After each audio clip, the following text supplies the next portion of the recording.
Right, welcome everybody to Tom and Amy's Paranormal Mysteries, the Friday night best show in the world. And tonight we're talking about horror movies based on true stories. Again, joined by co-host Nick and a very special guest that's joined us tonight, Adam. So, Adam, you are the horror movie enthusiast. Yes. You are the one. I have known. I've seen a few movies. Yes. So where does, in your general your background, where does your horror movie fascination come from and that? It's funny. I was telling Nick this story last week when we spoke. I was about 5 years old. I'm 42 now. Yeah, I'm an old guy. So thank you so much. I appreciate that. I don't feel it either. So I was about 5 years old. And I was living in another upstate New York town, and I had happened to be watching.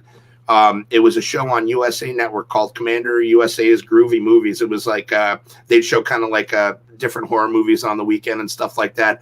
And my parents were busy painting. I believe it was just like the foyer of our house at the time, and I was kind of left to my own devices. So I was flipping through, and I had stumbled across Friday the 13th Part 3. And it was about halfway through the movie, and I caught the rest of it, and I remembered by the end of it, I was like, two things. I love horror, and I want that mask. and it was over from there. So like 37 years, I would get my hands on any kind of, the EC comics, loved the Hammer films, like the Tales from the Crypt, and all those movies. Anything I could get my hands on, book-wise or comic book-wise or TV shows or horror movie, I was just all about it. So that's pretty much where that comes from, and not much has changed. Have you got a fair few masks then? Yes, I have. So I have one that you can't see; it's off camera. I have a buddy that makes them actually. The one that is on the Part 3 right there, my buddy made for me. The one above it is one my buddy just got me that's signed by Ari Lehman, who is Jason in Friday the 13th, the original one. Wow. The one above that was a Christmas present. Oh, I apologize. My phone is not on vibrate. Was a present from a couple of my friends for Christmas, which they found on Etsy, and I have a Part 6 over that away. I'm looking to get a whole collection of them from all the movies, but money, so we'll get yeah. I think it's everyone's case, and it comes down to money, especially especially yours at the moment. So, do you have a paranormal side then as well? Are you interested in the paranormal? Do you have? Always been interested in the paranormal. I absolutely believe in ghosts, 100%. I believe in you'd be a fool to think that there's something not after this, or it's just actually kind of depressing to think about that there would be nothing else after this. Yeah, but several instances come to my mind immediately where it's made me question a lot of things, and one of them was extremely comforting when I needed it. And I'll share that story eventually if we get to talking about it. Yeah, of course. I'm gonna have to get my glasses because literally I can't see. All right, you get that. So Nick, you obviously we know that you're a big enthusiast. Is your interest come from the same sort of age, or have you developed it as you was older, sort of thing? Yeah, while I have said the paranormal aspect of it, started when I was about 12. When it comes to horror films, though, that's been something that I started when I was about 6 or 7 years old. So again, around the same age. And growing up, obviously in the 90s, one of the first things that I saw that had actually two of the first things that got me inspired to become a big horror film fan was the X-Files, which obviously was brand new during that era, and that was a show that everybody watched. To this day, I'm surprised my parents got to let us watch it at such a young age, because there were pretty intense and scary episodes and graphic ones too. But in addition to that, because it was also the 90s, and it should also be noted, another inspiration was I was also a huge fan of The Nightmare Before Christmas. And it's not, I know it's not much of a real horror film, but it was kind of like my introduction to it. So that's kind of where the horror genre kind of got me into it. And then a few years after that, I was also I started watching a lot of the giant monster movies like Godzilla, Gamera, King Kong. It was almost like as if I was slowly climbing through the ranks of what being a horror film fan was. It's I started off with innocent, crazy giant monster movies, and by the time I was in my teens, I was already starting to hear about all these slasher films like Friday the 13th, Nightmare on Elm Street, and Well, of course, back then we didn't have all these, movie watching websites. So we watched them on AMC, which, sadly at that time they cut all the good stuff out, all the gory stuff. But it was still worthy of watching them at such a young age. I think the first one that I used to watch, and I'm very surprised when actually let me watch it, was Buffy the Vampire Slayer. The movie or the show? I saw the movie, but I wasn't impressed. I preferred the show, if I'm honest. Okay. Yeah, I think the actress was a lot better. Yeah. Oh yeah, that was a huge show. That was very, very popular. I've still actually got all the episodes, to be fair. Give me 1 sec. My cat's trying to come in. I'll be right back. Sure. Yeah, that's good. That's good. Hey, my brother's in the chat. I want to say what's up to Jeff. What's up, Jeff? How you doing, Jeff? You're a prolific horror movie buff as well. Happy days, mate. Maybe have you on the show at some point as well. What's your horror movie then? I don't. Unfortunately, I know we've chosen to do horror movies. I'm not really the biggest horror movie fan. It's just something I've never really been into. Everyone's going to hate me now. But I think it's more. It's not like I don't enjoy them or I'm frightened of them or anything. It's just that because obviously I'm big into paranormal now, and I never used to be. I try and keep like a level head on everything, and a more of a what's the word? So they're basically mixed together. Yeah, so I haven't got a predisposition of places, sort of thing. So obviously, like horror movies, you get the cellars and you get the forest, and it's always that. Right. I don't want the predisposition of like a horror movie in the back of my mind when I'm doing these investigations, so that I can have a clear head on things. But I love talking about them and like chatting to you guys and the stories behind it. And this is what I wanted to do tonight, like the true stories. And when I just Googled like true stories and horror movies, it's amazing how many's in it. Oh yeah. Almost all horror movies are based on true stories. Some more loosely, others are almost to the T. That's what happened. So tonight, the first one we'll kick off with, I think, is a big one that almost everyone's. This is probably one of the biggest horror movie films that ever occurred. Is this one, The Exorcist, back in 1973? Such a good movie. Now, this film, like when it was released, was huge for its time. People queued for hours outside cinemas to see this film. And I'll quickly go through some of the facts of what I learned of what it was based on. Now, it was based on a novel written by written about the exorcism of a lad called Roland Doe. That's not actually his real name. His real name was Robbie Mannheim, who's a 14-year-old child that was actually exorcised. Where is it now? That was back in 1949, I believe. There we go. Yeah, so back in 1949. I've got so many notes here. But yeah, so he's not a horror fan. That's okay. That's okay. And it's funny. It's not for everybody, you know. No, it's not. No, exactly. And basically, a lot of this came out later on when I believe a priest released his diary of the actually events of the exorcism of Roland Doe. Now, some of these things that happened are quite crazy, and apparently to what happened in the film is almost exactly what happened to this child, to Roland Doe. An official statement, though, from the priest, he says that I can't go on record. I have never made an absolute statement about the things that happened because I don't think I was qualified. Which is a shame that he's never gone out there and said this definitely happened. But apparently a total of 48 people witnessed this exorcism. 9 of them were Jesuits, and the priest was a Jesuit who conducted the exorcism. Where am I now? I'm losing my bloody self here. I have a trivia fact myself. I want to show you guys. Go for it, mate. Well, I'm finding my way. Well, tell you what I can even say right now, since you're looking right now. It should be noted that because of that notorious exorcism from 1949, I was actually fortunate. Well, not entirely, but I was fortunate enough to actually go to the real house where it all occurred. Which That's was crazy. Yeah, down in St. Louis, Missouri. And I actually, well, again, we weren't allowed inside because today it's still a residential property. But I did manage. I'm actually going to switch my green screen, the green screen image, because I haven't.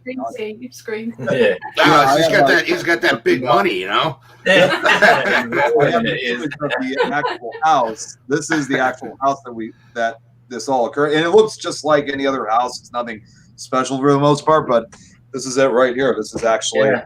Yes. So this was as close as we were able to get to. Wow, that's amazing. And it does look like just a normal house, doesn't it? Like on it could be anywhere. It's actually one I'd actually love to live in, to be fair. Yeah. The address existed. I mean, the address was there, so that's how we were able to find it. Wow. And I'm surprised you don't get as many, visitors or anything. And I see Rob Werther asked, somebody does live there. There was no for sale sign when we were up there.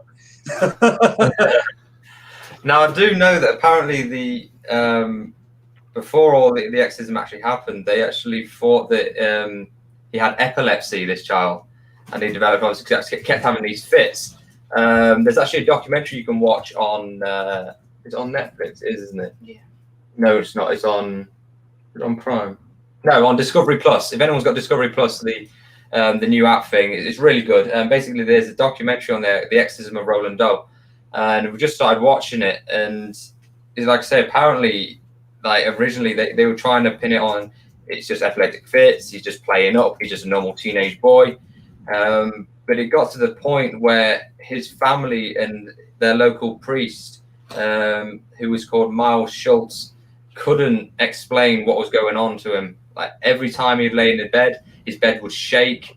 He would wake up screaming in the night, talking in tongues. It got quite violent. Some people get paid good money for that. I was gonna say that happens to me, and everybody just calls me weird. Now, obviously, I haven't seen the film, but obviously, you guys have. It's based on a girl, isn't it? Yeah, Reagan. Yeah, Reagan. Yeah. Now, does the story follow it as that, like as this child, or is it more? Do they change it slightly? Well, first things for starters, I mean, like most people don't seem to realize like the true story behind it. It actually, obviously, as we just mentioned a few minutes ago, that this actually happened to a boy, not a girl. Yeah. So that's one of the things that I think a lot of people fail to realize is that unless they've heard of the true story, they would always be under that assumption that this happened to a child, but a girl, but in reality, it was really a boy. Mm. I think there's also there's a certain amount of people that also just have no idea that it was actually based on true events. So I think there's a lot of the crab walk that was crazy. Yeah, that was creepy. The classic where the girl's head spins round in the bed. Oh, that's fantastic. I mean, the special effects in the movie were absolutely phenomenal. Yeah. For them to pull that off, especially for 1973. Well, that's what I was going to say. Especially for the time, it was people hadn't really seen much like that. Yeah, you see considering it was made almost 50 years ago. This was certainly at a time before there was definitely any CGI or any type of computer. Oh yeah. Effects. I'm just wondering, actually, obviously, Nick, we were talking about last time we were doing our videos and debunking them and that, and having a laugh. Was her face the one that was used for for the scare at the end? You know how it's like a yes. Yep, that's the one. Yeah, that's actually you're familiar with the Scary Maze game, right, Adam? What's that? I'm saying again? You're familiar with the Scary Maze game, right? Oh yes. Where you have some, I'm very well familiar with that. Oh yeah, yes. Like you can't touch the sides or whatever, and then you get the jump scare of the face and the super loud noise. Yeah. I'll watch it, and you didn't like it. I'm not that bad. I'll be honest. I was almost tempted to think, you know what? Maybe I should play this game while we're on one of our shows, just to give a good scare factor. That's a good shout. Yeah. So when it was out in 1973, obviously people flocked to it, but people were fainting in cinemas all the time. Some people were being sick. People were crying. Yeah. And I think they really played on, because back then the faith and stuff and people's beliefs was only just coming to the forefront, and they really played on people's imaginations with this. Like, oh, absolutely, and it was a problematic shoot too, as far as the movie goes. It's notorious. There's like a lot of horror movies that were shot, like even when they remade The Exorcist back. I want to say it was like almost a decade ago, where they rebooted the movie. Oh yeah, that was plagued with issues like not only production issues, but I think a couple people died. There was definitely somebody died like during the filming of there was just a slew of interesting circumstances surrounding that movie. Yeah. In both the 1973 release and the later reboot, but that's kind of crazy too. That's really interesting, like that having these like curses attached to films. Yeah. Almost. Yeah, there's a lot of films like that. A lot of these. There's a place near here. It's in Rotherham, the Haunted Objects Museum. If anyone is in the UK and they live near Rotherham, when we can go out again, definitely go and visit it. They've got a painting in there. I can't remember the actual name of the painting. It's almost like a white skull. And this painting was in a famous horror movie. I can't remember what it is off the top of my head. But apparently the people that worked this painting were constantly being ill. They were constantly hurting themselves. And I'm sure some people died as well, and they all attached it to this one painting. From work with that painting, that's when these things happened, and it is in the Objects Museum near us. If you want to go see it, it's awesome to see in that.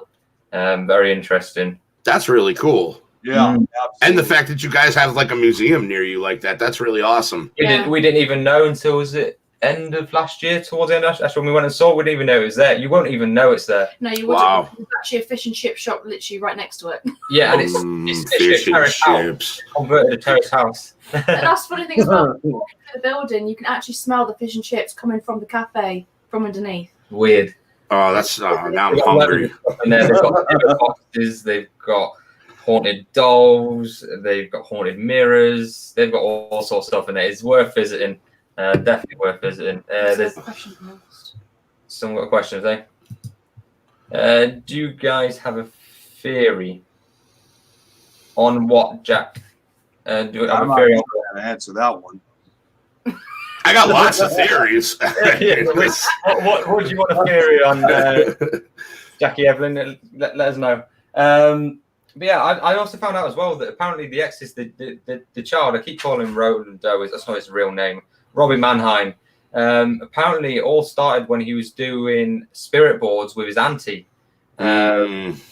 Now, this is where they believe it all started, because his auntie was very big into the spiritual side of things, and they got one of the original spirit boards, and she would show him how to talk with spirits and all this, and they believe that by doing this, he's let something into his life that caused all this. And only when she died, almost immediately after her death, the activity in his house and with him went up tenfold, almost immediately.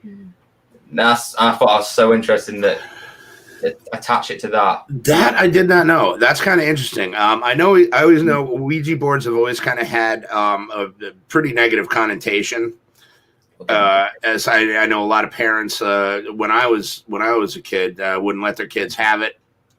You know what I mean? And it was very interesting. That's actually really, like I said, I'm learning stuff. I like this. I didn't even know. Well, literally, I found out today. I was watching it, and We learn something new every day. just shows we actually do have an Ouija. Well, I have an Ouija board, but I don't really use it. I probably said this before, but it was originally a birthday gift for my sister back when she was like 9 or 10 years old. They were just toys, weren't they? Well, like I say, you could buy it from Toys R Us. Yeah. Yeah.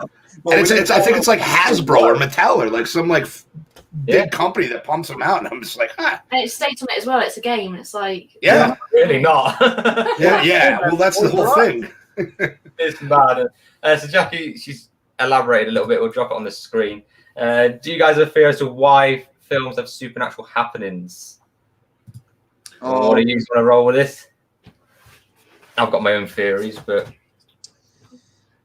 I'm trying to think how I could answer that one.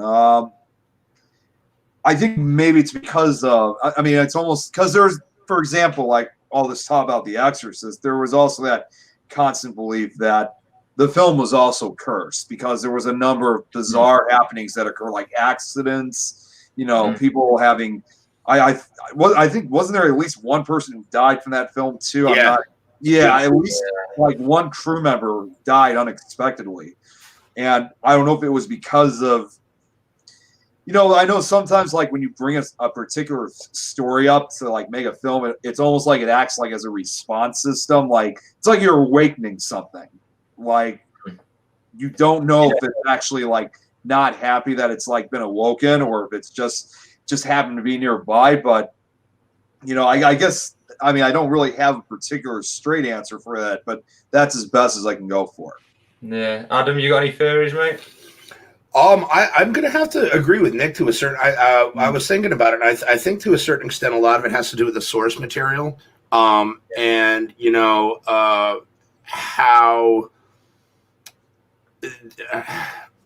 how close they want to get it to the original stuff, and like maybe if it gets a little too close for comfort, or again, even if you're just kind of going back and rehashing this stuff and kind of bringing up old stuff again that might not make everybody happy, or it could just be a coinkydink. But it happens on an awful lot of movies.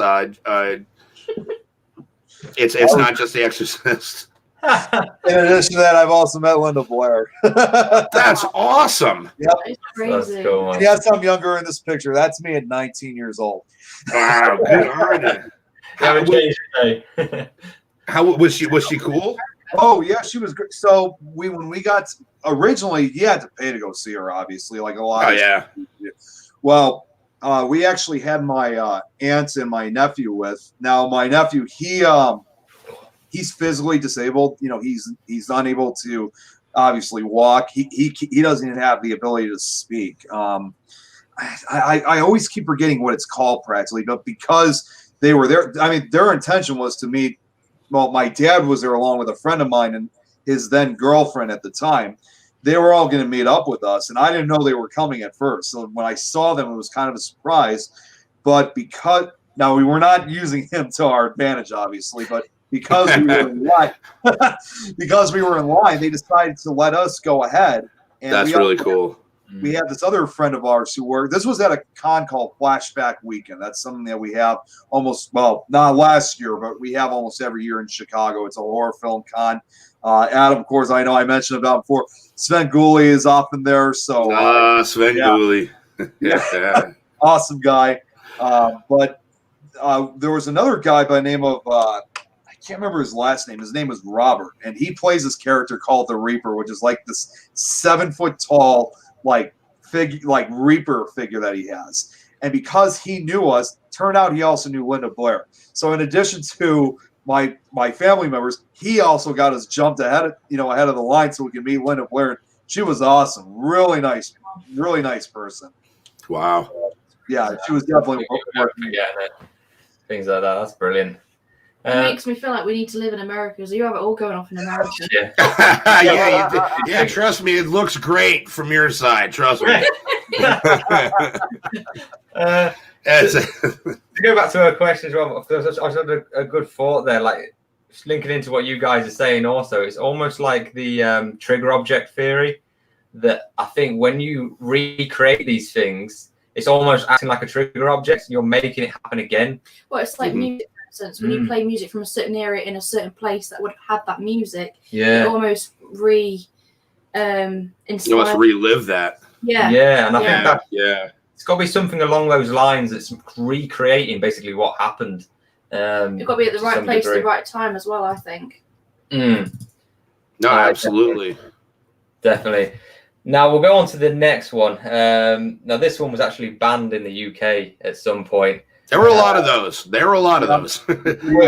video nasties. We're a bit pansy. Yeah, we're a bit pansy. So get her up. So the Texas Chainsaw. Here we go. Now we're talking. Huge film. Please, jump and tell us about the film, because I haven't seen it.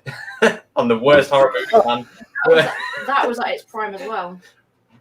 You want to start this one off, Nick? Well, since you're a guest, I'll let you start off. All right, so basically, Texas Chainsaw was a Tobe Hooper film.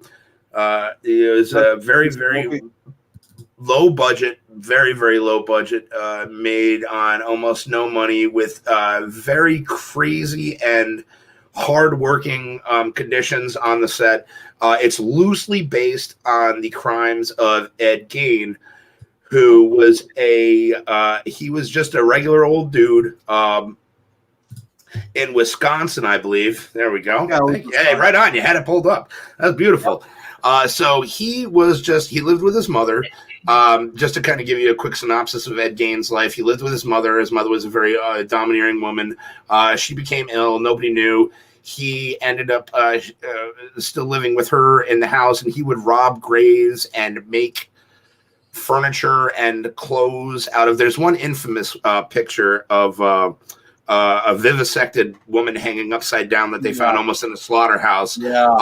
So movies like Psycho, which is based on Robert Bloch's story, Psycho, the Alfred Hitchcock film, the Texas Chainsaw Massacre, these are all loosely based on the Ed Gein legacy. And the funniest thing is since they did such an interesting job, and I think it might have been an issue of people just being a little bit more gullible back in the day, or it was a hell of a marketing job they did where they presented it as a true story, because you'll still hear people to this day that will fight you if they're like, no man, Leatherface was a real guy. And it's like, well, yes and no. I mean, no, this movie happened. It's like, all right, whatever you say. But one of the things that I find most amusing about the movie is it is regarded as one of like the goriest films. There's like almost no blood in the movie. It's all very atmospheric. Anything, it's worst. Here's the thing too about this movie, and most people don't seem to know this because it's literally a bloodless film.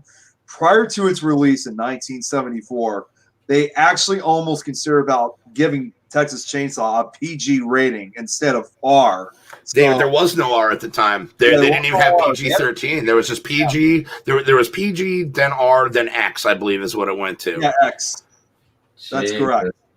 Yeah, I don't know whether it was this one that was banned in the UK, but there was one. I'm sure this was banned at some point. Was it? I know there was one of them that was definitely banned in the UK because it was apparently that horrific. There was one film, one of the first ripoffs of Texas Chainsaw was a few years later in 1978. That was called The Toolbox Murders. Great movie. Yeah. Great movie. Ironically, Tobe Hooper did the remake of that. Yep, that's correct. Which is funny. Yeah. And they claim that's a true story. And the director who did it, I can't remember his name, but he claimed that there was a series of murders that occurred with somebody who used tools as murder weapons.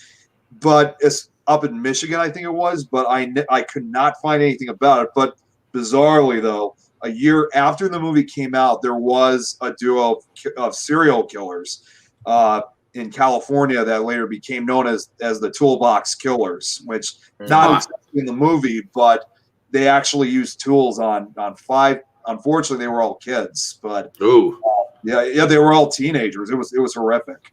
Yeah, so much you get like these copycats, don't you? That they see these films and for some reason they think that they want to be that character, don't they? And they want to relive what they were doing, sort of thing.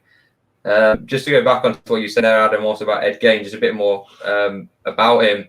He's known as the Butcher of Plainfield, who was eventually convicted of murder and being a body snatcher. It all started in 1957 when the authorities discovered he had exhumed corpses from graves, made trophies and keepsakes from their bones and skin. He did eventually confess to killing two women, a tavern owner called Mary Hogan in 1954 and a hardware store owner called Bernice Warden in 1957. He was found guilty in 1968 but found legally insane and remanded to a psychiatric institution where he eventually died at the Mendota Mental Health Institute of respiratory failure in 1984. So that's basically, like I say, it's the whole Texas Chainsaw Massacre is based around him loosely, sort of, isn't it? And like I say, the Psycho films, they all go back to this basically like this guy who uses the skin sort of thing to make masks and all this, and very twisted. well, it's funny. I think the reason that a lot of movies are based on that is because it's such and at the time such a horrific crime perpetrated by, because if there's like interviews where people that knew the guy and you hear it all the time, it's like, oh, he was just a very quiet guy. He was, it was a little off, but you know what I mean? And then there's just so much to work with of as far as like the horrific events that happened, that you could make many, many different movies as long as you kind of like throw in that it's like loosely based on real events. There's just so much to work with there. So I'm sure that's why, there's been multiple movies based on this one individual set of crimes. Yeah, like you say, they play on that like horrific like crime to like say, and they say that when they put it like say, all they've got to do is put on the title based on true events. They don't say how based it is. It's just based. It's like it's almost like the thought of it came from a true event. Yeah. But people take out of that what they want. They'll say, they'll be like, it says based on a true story, and they immediately look at that and they're like, okay, so what I'm watching on the screen actually happened because it says based on a true story, and they don't realize that there's artistic license and certain liberties that are taken with not only the source material but with everything else involved. So I think it's really, people just get out of it what they hear, what they want to hear, they see what they want to see. I'll be honest, a few years ago I actually was almost considered about making a film like that myself. It was, and this one you probably heard too, Adam. It was a few years ago. And I didn't hear about the serial killer up until then. A guy by the name of Richard Chase. You guys know who that is? That name sounds really familiar. He was known as the Vampire of Sacramento.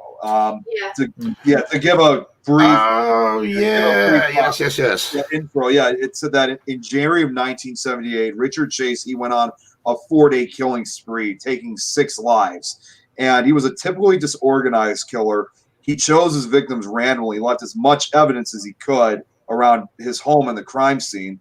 And the reason why his name was, he drained his victims' blood under the belief that his heart was shrinking, that his blood was turning into powder. And he also took some body parts home to munch on later. So I don't know what it was about this story. And I realized that no film, there was one film that was made in the late 80s. I can't remember what it was called, but that was only loosely based. And something just drew the attention of me wanting to make a film out of it. However, just before I started writing the script, what made me change my mind was just before I was about to get started was I had to look up one more piece of information about this guy. And unfortunately, I ended up on the real life crime scene photographs of these ghastly murders that he committed. And it disturbed me so much that I thought, you know what, I think I'll leave, because I was working for a film company at that time. I thought, you know what, I'll let the more experienced guys take care of this, because this is and it really disturbed me. I love gory stuff, but when it comes to the real, there's a difference between like on-screen gore and like actual like just visceral, somebody getting. It's like a giant lathe on YouTube or something, It's like when you look at these photographs, because they're also like old in appearance, they have that grainy look. You always want to try to think, no, that's got to be from a movie or from a documentary that they made. But in your heart, those are real crime scene photographs, and that's when if you're trying to make a film out of it, you start having second thoughts about it. And they're really, really graphic photos. I'd never seen anything like that before. Yeah, and I think that's where my conscience kicks in with a lot of. That's probably why I don't watch a lot of horror movies, because I do think of the real life implications of a lot of this, and it does turn your stomach to some of them, like the Texas Chainsaw Massacre, like Ed Gein, what he did and stuff. It does make you feel sick to your stomach, and I think whether you can disassociate with that and just watch the film for what it is, I think what's more I can't do is that. The fact that you can search on Google Images, and the images sometimes can pop up of what actually happened. Years ago, there was a website called Rotten.com that you could go on, and it was you familiar with it? Yeah, and it was nothing but real life. Yeah, just the nastiest stuff you've ever seen or ever not wanted to see. It was there, videos, pictures. It was. It was intense. I'm sure it still probably exists like on Internet Archive or something. Even oh if my it's not god! Internet Archive probably has it still. Yeah, I've seen that. I'm sure. Like I was about 13 or something, and my mate pulled it up, and some of the things on it were horrific. Like, nobody should see that. And like I say, don't know where it's gone. It's obviously gone into the. It's just disrespectful. To gone into the deep web somewhere, and it. But I agree. I agree that it's disrespectful to an extent. I think for Rotten.com was more exploitative purposes, where it was just gore for gore's sake. There was nothing educational about it. There was nothing informational about it. It was just gore for gore's sake, like real life gore for gore's sake. Now, had it been in a textbook, like a forensics textbook, or some kind of thing where it was where you were learning stuff from it, because you also have to think of the family's privacy and stuff like that. That would have been a different story. But just to have it up there, just to blast and show people, I mean, I think that's absolutely disrespectful. Yeah, and tasteless. I think, like I say, if you're going down that kind of job where obviously you need to be able to analyse scenes, I get obviously you need to see these kind of. Yeah, there's ways of doing it. There's ways of documenting it, like you say, for like the factual purposes of what happened. But then there's ways, like you say, putting it on there just for entertainment. It's not entertainment. This is real. Like people. I can give an example of that. I mean, I'm sure. I've been a fan of American Horror Story, and if you guys ever seen Adam, I assume you've seen it, of course. Oh yeah, we were talking about that before the show. Yeah, big fan. Me and all my brothers. I have 3 younger brothers. We're all huge horror movies. 2 of the 3 are in the chat right now. But we're all huge horror movie people. I'm the oldest, so it's mostly my fault. Depending on who you ask. I was going to say, you remember the hotel season, right? Oh yeah, absolutely. Yeah. Well, there was one episode. AHS word. Well, there was one episode which was actually the Halloween episode that they did. It was where they brought all these serial killers together, like Richard Ramirez, Night Stalker of LA. The table scene upstairs. Yeah, John Wayne Gacy, Jeffrey Dahmer, Zodiac Killer, all these killers. I mean, it looked pretty cool at the time when I was watching it, but then I later found out that episode did not really get that good a press because, it was like they were obviously doing this for entertainment reasons. And I think a lot of people, especially the family members of those that were actually murdered by these real life entities, I think it was kind of offensive for them because, like, seriously, like, I mean, yeah, it may have happened 30, 40 years ago, but still, like, if that affects people, yeah, like if I had someone who was murdered, I don't think I would have been happy seeing something like that. Like, dude, what the hell are you thinking? Like, are you trying to do this for fun? Like, that's not cool. Absolutely. Yeah, no, I agree. Story. I've got all the seasons, haven't I? Yeah, you love it. There you go. Yeah. Jackie in the chat, she's a big fan of it as well.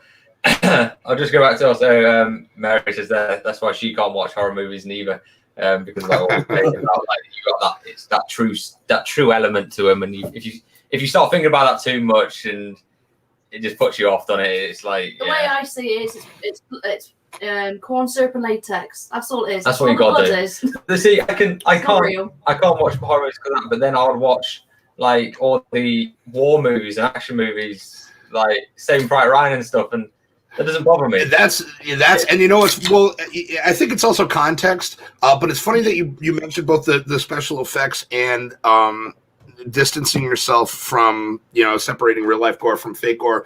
I'm going to bring him up. Nick he's one of my heroes.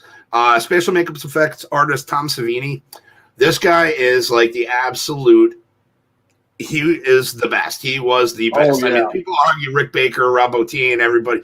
Tom Savini, all the money he's one of my heroes.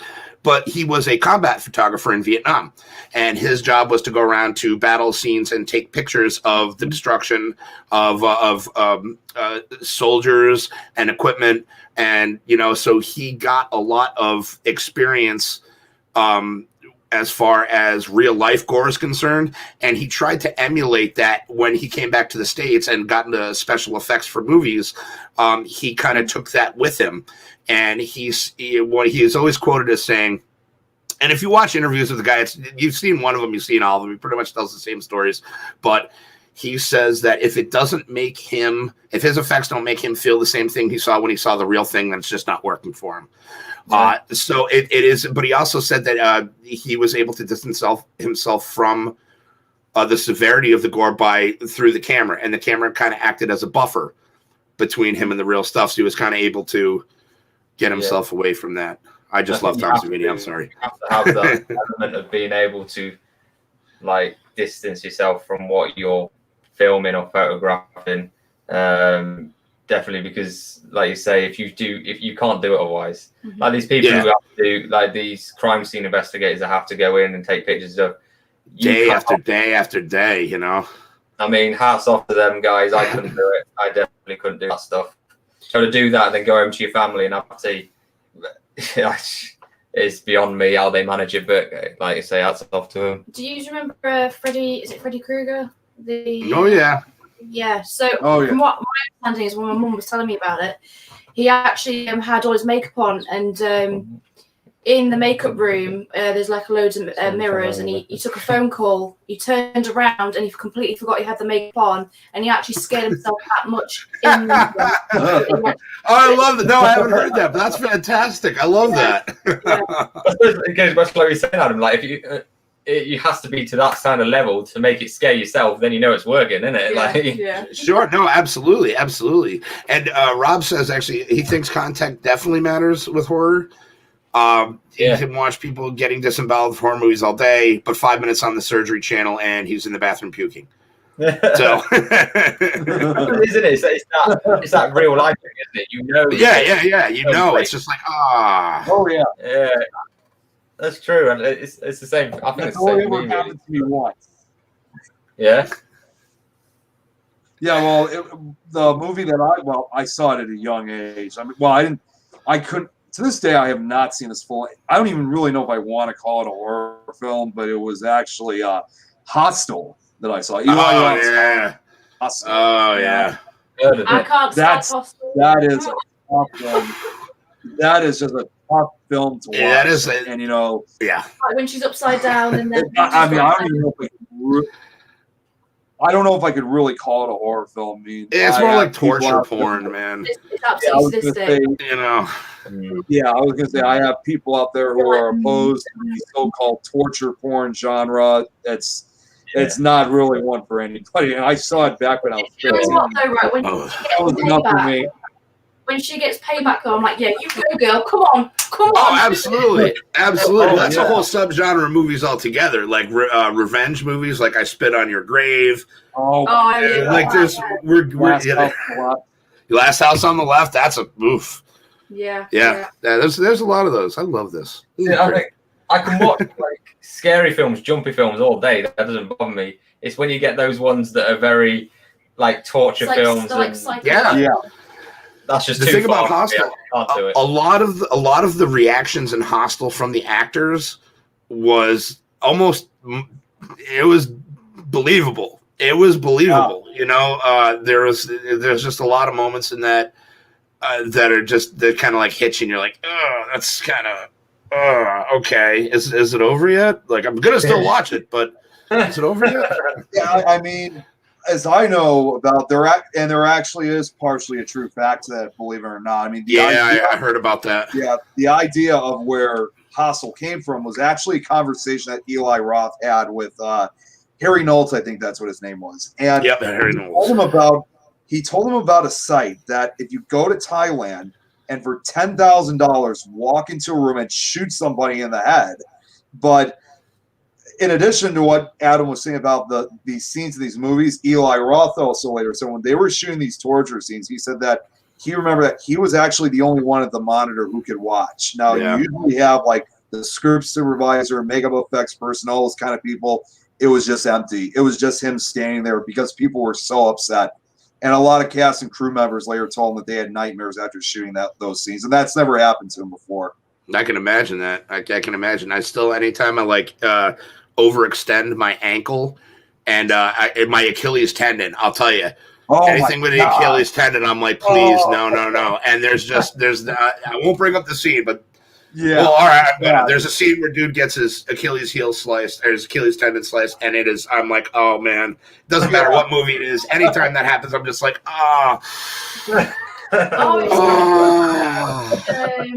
it's the cat one where she brings the cat back and then. Pet Cemetery. Pet Cemetery. Pet Cemetery. It happens to Fred Gwynn at the end of that Herman Munster. Yep. Soil of a man's heart, Lewis, is stony. Just do a quick shout out to Scaredy Cat who's in the chat. Guys, check him out on Instagram. This guy's pushing boundaries with investigations, using some of the latest stuff like lights and stuff like that. He's top guy. Check him out on Instagram. Scaredy Cat Paranormal. He goes by the name of. Brilliant guy. Also, everyone, thank you for joining the chat. You got any questions? Jump in. We'll pop them on the screen and chat about them. Joe, obviously, the lady I work with, awesome lady. If you've got any questions for these guys, they're huge horror movie buffs, so drop them in for you and we'll ask them away. Hold on, I want to subscribe to Scaredy Cat on Instagram. Give me a second here. Top guy. That's awesome. Top laddie. So nice, and like I say, the stuff he does and the investigations he go on, it's brilliant. He puts them all on Instagram, the videos and that. That's awesome. Definitely worth watching him. So, excuse me, my voice is going tonight. Probably got bloody corona or something. Tom. Anyway. Nice. So The Strangers. Oh, The Strangers. Ooh, this one. It was like father-daughter bonding. Went to the cinema. My dad was like, "Oh, let's watch The Strangers." So I was like, "Yeah, we'll give it a go." Have a popcorn. And it gets to the bit where she goes to the window because she can hear dangling outside. She opens the blind, and I'm not kidding you, this popcorn went flying and it went all over the people that were Now, this is based, obviously, we'll get into the film, The Manson Murders. If people haven't heard of this before, is the Manson family take murders back in 1969. Charles Manson, he started a cult, and basically this cult, he took his followers, as you'd call them, he took them to this lady's house called Sharon Tate, back in 1969 on the evening of August the 9th, where they went to this lady's house, Sharon Tate, who was 8.5 months pregnant at the time, and they proceeded to murder her. Obviously, the unborn child, 3 of her friends, and an 18-year-old visitor. These were committed by Tex Watson, Susan Atkins, and Patricia Krenwinkel under Charles's direction. And apparently, he was so displeased with the way they did it that it wasn't good enough. The following evening, he then took them to another person's house, of a gentleman called Lino LaBianca, might be saying that wrong. I think it's LaBianca. And his wife Rosemary. Now the story goes, Charles broke in himself, tied up the couple, and went back out and told these people to go in and do it right. And there's an interesting fact about Sharon Tate too. I believe she was married to Roman Polanski. Yep, that's correct. Filmmaker, who was there on the evening. Otherwise, right? Yeah, that's correct. Yes.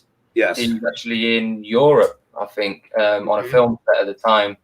But then to find out that your wife, an 8.5-month-old child, has been murdered, is quite horrific. Yeah. This was a year after he filmed, Rosemary's Baby. So by 1969, he was back in Europe. So I guess you can kind of say he wasn't there in time, to kind of save his wife before any of this happened. Oh yeah, there's got the lineup. Well, they're quite unsettling mug shots. Yeah. So that's probably Charles Manson, and these are the people that committed the original the murders. 2 of them women, which to me was quite strange. You don't usually get that, obviously, in serial murderers. But yeah, Guns N' Roses actually, funny enough, because Charles Manson wrote music as well, and Guns N' Roses actually on, I believe it was the Spaghetti Incident, their album, did a Manson song, covered a Charles Manson song on there. There were a lot of people, and it's like with John Wayne Gacy and stuff like that. I believe he sold his art from prison. Yep. There's a lot of people that, like, scarily enough, are like huge fans of these particular individuals, you know. Yeah. And they it's have a following, don't they? Yeah, it's a little unsettling, you know what I mean? Yeah, I mean, like another example, and this is something we talked previously, Tom and Amy, about, like Richard Ramirez, the Night Stalker. Like, even though he didn't actually create anything himself, as I said previously, he had kind of like that 80s rock star like appearance. He had the long hair. He looked like he should have been like in Guns N' Roses or some of these other 80s rock and metal bands. And even one of the jurors, like, that was supposed to be going against him, actually liked the guy. So it's just bizarre. And he was in AHS 84, actually, Richard Ramirez. That's correct. Yeah. I'm sure he actually had a girlfriend as well at the time when he was committing the murders. Who knew probably. Yeah, what he was doing. He had like groupies. Yeah. Yeah, he was like a womanizer practically. And they loved it. I don't know what's wrong with some people. But it's like these murders he committed were like nothing to these women that liked this guy. I mean, for God's sakes, like one of those victims was a child. I mean, yeah, and I'm single. Figure that out. You're doing something wrong there. I'm like, come on. This guy. It's like, hey, I might not be the best, but I'm not Richard Ramirez, huh? Don't worry, Adam. I'm in the same situation. All right, good. Well, not good. That sounded terrible. What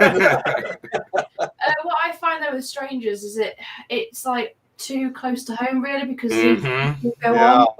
I think that's what the freakiest thing about this movie itself was. I know I'm not sure if this is right. You probably tell us differently, but I heard it's a big thing in America, isn't it? Like home invasions. Like, yes. It's everywhere, and it's not just. And it's the scarier part is it's not just like you see in the movie where it's this isolated house out in the woods, or just on this.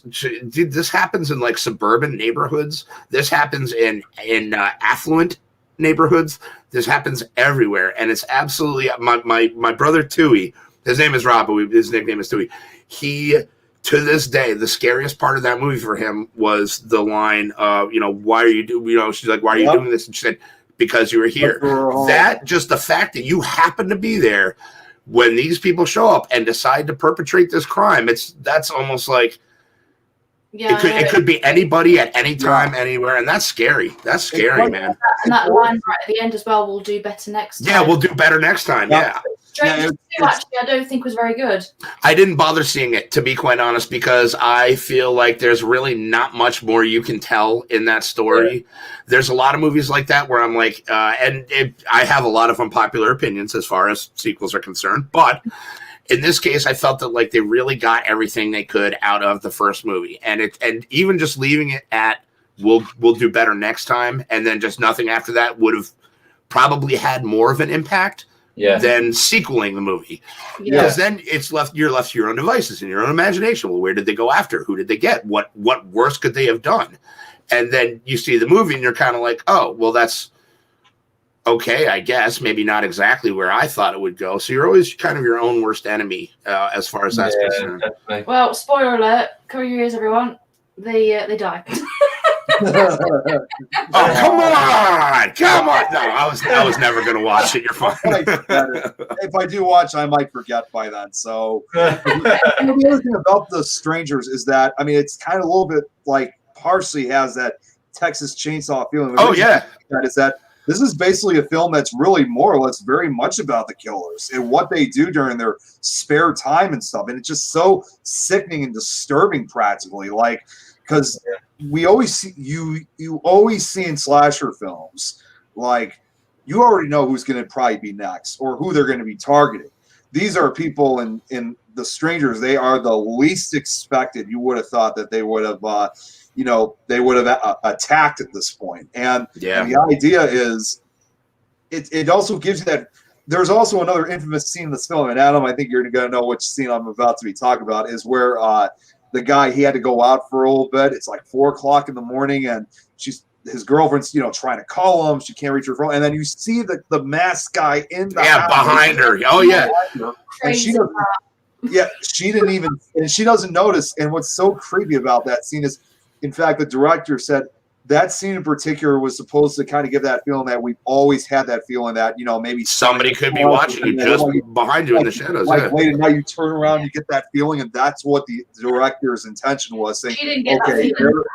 Yeah, it's like was to get that feeling was, okay, there is a man standing in the hallway and he's not going to do anything. He's just watching her. And the camera moves and then he comes back, he's gone. So it's almost like, in addition to that scene, because you were the thing I really liked about that scene too, Nick, which I think hit a lot on the as far as the scare factor was, and just like because I've seen audience reactions to that scene when it came out in theaters. Is they do that whole Michael Myers thing where there's like nothing, and then you see it kind of appear from the shadows, and then sink back into the shadows, and it's like, oh, dude, what was that? Oh, come on. Or you or something. Yeah, I mean, that's what's so creepy. So it also kind of gives you that feeling too that with that scene and also the famous line, because you were home, it's almost like you feel like you're not really safe in your own home. Like there's always that question, like, do we lock the doors and keep the windows locked? Well, it's almost like as if this movie debunked it. So like if you ask, do we lock the doors and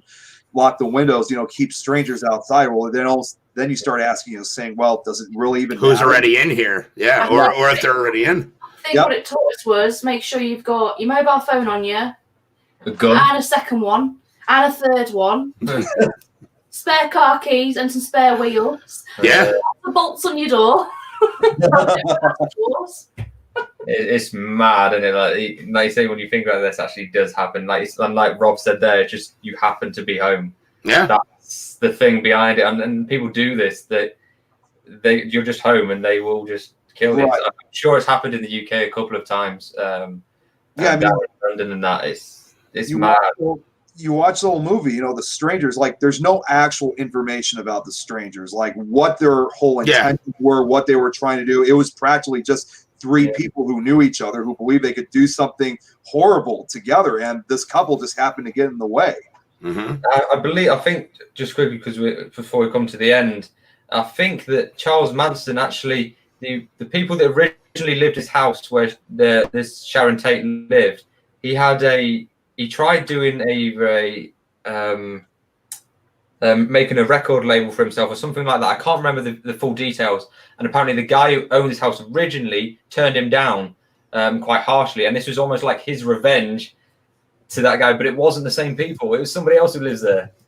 Yeah, but I think that the certain things like that, like it doesn't matter, like who it was. If you're, you can't back that kind of bad social behavior, period. Exactly. You know what I mean? Because then you're like, I mean, isn't it bad enough they killed a bunch of people, and now you're gonna like let him profit off of his name and the deeds that his name is attached with? And then not only that, but to have yourself connected to that, I think is just extremely bad taste, and just like, man, nah, bad news bears. There actually is one other, very quickly, I just want to bring up one other true fact. I don't know if you guys knew this. There was actually another murder case that The Strangers was based off of. It was known as the Ketty murders of 1981. I'm only just going to read just a quick part of it. The Ketty murders are an unsolved 1981 quadruple homicide in Ketty, California, a rural resort town in the Sierra Nevada. The victims were Glenn Susan Sue Sharp, daughter Tina Lynn Sharp, her son John Stephen Sharp, and John's friend Dana Hall Wingate. The murders took place in cabin 28 of the Ketty Resort during the late evening of April 11th, 1981, or early the following morning. The bodies of Sue, John, and Dana were found on the morning of April 12th by Sue's 14-year-old daughter Sheila, who had been sleeping at a friend's house. Sue's two younger sons, Rick and Greg, as well as their friend Justin Smart, were also in the house but were unharmed. Tina was missing from the scene. She remained a missing person until April of 1984, when her skull and several other bones were recovered at Camp 18 in California near Feathers Fall. Multiple leads and suspects were examined in the intervening years, though no charges were filed. To this day, says here, renewed public interest in the case was sparked in the release of The Strangers, which various internet bloggers theorized was inspired by the Kennedy murders despite slight similarities. The film made no such claims to having been based on those crimes. So it's crazy. Wow. Yeah, and it's brutal. They still, to this day, almost 40 years later, they have not found who was responsible. They're still looking, and the only thing that was kind of based off of what The Strangers was the ending when they start stabbing the victim. Yeah. That's kind of like what happened to these. And the knife they used was used with such force the blade actually bent in half. I'm a butcher, and let me tell you how. That's my profession, and let me tell you how hard you would have to stab something or somebody to have a blade bend, or yeah. Like, I'm sorry, Amy. I'm sorry. I saw her cover here, so I'm like, oh, I've done it. I've really stepped in it now. Adam, because I've been a chef, and to actually bend a blade is almost impossible. Yeah, that's what I'm saying. You'd have to really just. I don't even want to think what would have to go into it. Oh my god! My mouth a little bit. Yeah, no. Yeah, let's not even go there. Well, Tom, hope you and Amy sleep well this evening. Yes, pleasant dreams to both of you.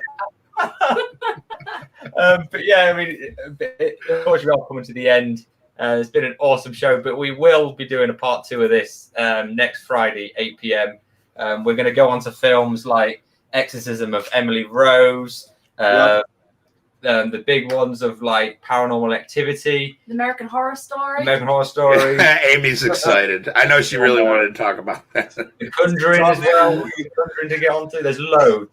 So I thought we'd do this again. Definitely. If you guys in the comments have got anything that you want us to talk about, any films you want us to talk about, drop it in.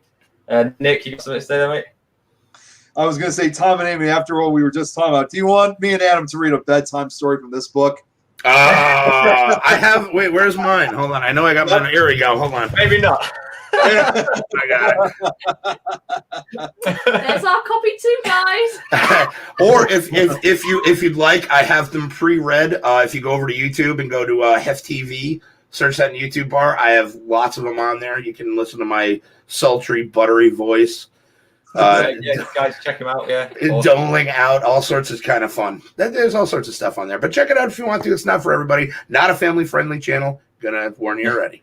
Definitely, but yeah. So a couple of them. Yeah. So before we get into the end of this, yes, I almost forgot about this. So we're gonna do a little game at the end called a shot in the dark. It's just a random general knowledge questions. Literally, no one knows the answers. You just gotta guess. Which I'm rubbish at. Yeah, that's the idea. It's just a bit of fun. Quickly before we do that, though, I will be dropping another video on about our dolls. Hopefully, in the next few days, we have done. They're not playing with us. I did a video last night, and I did a video the night before. They're really quiet. Both I can't use. One because nothing happened, and the second one, I'm just crap at using cameras. I've got activity, but the activity you can't see it very well or hear it, so. Unfortunately, I know what happened, but you guys won't be able to know. But yes, that's coming up tomorrow night, 8 p.m. I'll be chatting with Scaredy Cat live on Instagram. We'll be talking about the history of the spirit box, things like that. And well, Sunday we're going to be recording our next podcast. No idea what we're doing with that yet. We've got so much to do. And then Monday I'm at work teaching. Jackie, my YouTube channel is Hef TV. So if you type in youtube.com/HEFTV, one word, it's a gentleman with a blue background that looks similar to me, but in cartoon form, and that's the one. Thank you for inquiring. Nice, yeah, guys, check it out. So, further ado, the questions. Oh God! I've just pulled a random one, so I haven't got a clue. Okay. Oh boy, it's on random. Yes. So, the first question is: what is the fastest ever 100-meter time recorded by someone aged over 100 years old? 6 hours. over how old can they still move? Oh boy.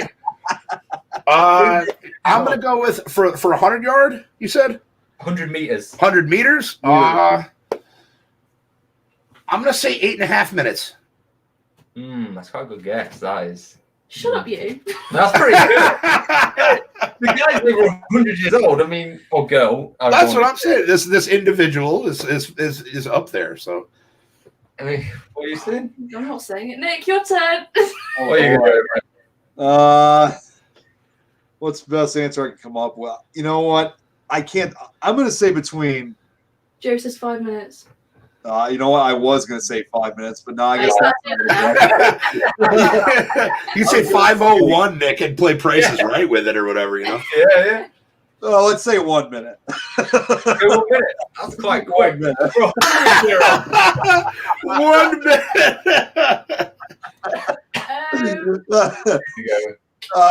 I'll go 6 minutes.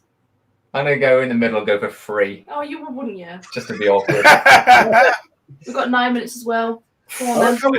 Using the Well, we're all Nick. You were the closest, mate. Really? No way. Way. The Jesus. time is 26.99 seconds. No! Stop it! What? Set by I can't get to the Mulae. bathroom that quick, and it's the next door down from me. Oh my god! None of you guys can see. Where's the camera? Oh my! Get out of here! Wow. That's crazy. 26.99. Jeez! Donald Pellman. He also Wow! had his athletics world records in the long jump, high jump, discus, shot put, and javelin. And that was all by the time he was 140. He did all that. I could be doing much when I'm 100, but Yeah, I don't think I'm gonna make it that far. Yeah. all right. Next one. How many liters of vodka does the average Russian drink per year? Go on, Adam. Liters? Oh man, a year? That's got to be a lot. Because it's like their drink. Oh, I'm well aware. That's why I'm like, okay, let me see. I don't want to overguess. I don't want to underguess. And that's per individual. Just like I'm gonna say On average. 70 liters. I'm gonna say. Mm. And that's a year, you said? Yeah. Per All year. right, I'm going to go with 70 liters. That's a lot of vodka. 300, 100. Right, okay. I mean, yeah, we get a lot of vodka to Russians. They drink a lot. Jackie says 300. That's what I was going to guess. But I'm like, ah. Oh, I don't know. Because Joanne and Jack chose 100 and 300, I think I'll go with 200. Damn you, because I was going to go for that. 200. I'm going to go 175. I'm going to go 50. Really? 50 liters, though. That's a lot. That's a lot. That's a lot of vodka. You can take it. You think per month, that's over 2 liters a month. Yeah, they can do it. 175. Yeah, but they pour that in their breakfast cereal, don't they? Let's have a look. See what... No, it's not that much. 14 liters. Who was a closer? 14 liters? I know college kids that drink more than that. Exactly. Some have done that more in one night. I think you were closer. Yeah, exactly. Joanne said, watch me 1,000. Maybe we're just like extremely, what's the word? Over. Overshot, yeah. Undershot. Yeah, like, I mean, maybe our views on Russians are quite skewed. Well, it's just, yeah, and you know what? That's a shame on me. Yeah. You know what I mean? Because I'm Irish, and, you know, our reputation for drinking. And I'm just looking at Russians, and I'm like, all right, well, I mean, that's kind of their thing is drinking vodka. So I'm like, all right, so shame on me for thinking that Russians a bunch of drunks. I got to do one more. We'll smash one more then. Go on, do one. Okay. Oh, it ends on a bit of witchcrafty ones. That's good. Oh, Oh, very nice, very nice. I can deal with. I did pick it at random as well, so that's pretty good. In which year was the last person in Britain convicted of witchcraft? In Britain? No, I know it is. It's really No. late. You know it. I know you know it. 1976. 1976. I'm going to have to go with Adam's answer with that, too. I have no clue. So I'll say 1976, too. Yeah. I think it's. Oh, come on, Nick. What the hell? It's like It's got to be like the 1980s. I was going to go 80s. I'm going to go 84. No. Wow, really? I thought I was overshooting with 76. Okay, I can't wait to hear this one. No, I think Lance says 1974. Jack, 1943. I believe it's like 1986. Yeah. 1974, no. I could be wrong. I could be wrong. Oh, we're all wrong. 1966. 19. I was off by a decade. Okay. All right. That's okay. That's okay. That's Wow, that's interesting. 1966. I never would have thought that there'd still be convictions by then. When I said 76, I was like, I'm just joking. And then I'm like, maybe not. I'm like, okay, well, let's stick with 76. I was just like, there's no way that there was that late. But yeah. Even 66, though. That's not that long ago. That's what I'm saying. That's amazing. Bloody hell. Do we know who? Man. Don't know who it was. It just says 1966. If you can find out in the comments, guys. Yeah. But yeah, so well, I just read the wrong freaking thing. Did you read the wrong thing? Oh, yeah. Yeah. Do you know Apologies. what? Wait, oh, what? Oh, come on. Did you just troll us?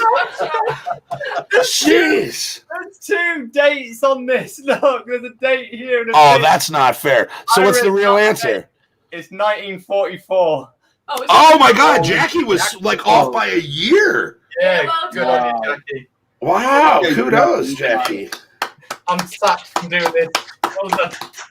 Wow. It was a Scottish medium who claimed to have predicted the sinking of a Royal Navy warship during World War II and performed a seance with a drowned sailor, so was arrested for witchcraft. Wow.